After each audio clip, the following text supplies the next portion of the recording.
This is the Dewalt XR125 Cordless Angle Grinder, and it's designed for commercial use by the contractor. It forms part of the Dewalt XR Tool Select range, where all the XR batteries are compatible and interchangeable amongst the whole XR tool set. Yes, it's cordless, but the technology and design still allows it to perform in the toughest conditions and compete against a corded angle grinder. And being cordless, it's just so much easier to maneuver and use on the site. Smaller angle grinders are designed for smaller cutting jobs, and it's ideal for tight spaces with the added advantage of the 125mm cutting disc for deeper cuts. This is a bare tool, so the batteries and charger are purchased separately, but do however fit in the T-Stack box. Check out the XR batteries clip to find out more.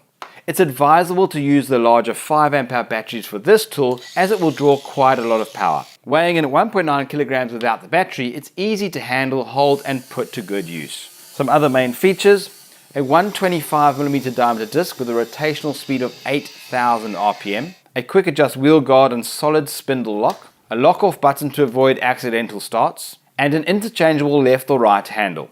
It comes in the T-Stack stackable box, designed to withstand the tough construction site environment. Overall, a great, quick and easy to use tool for grinding, surface preparation and cutting. If you found this clip useful, like it, share it, leave me a comment. You can also subscribe to the Builders Fan YouTube channel, where there's a range of product reviews just like this, as well as DIYs for you to replicate or be inspired.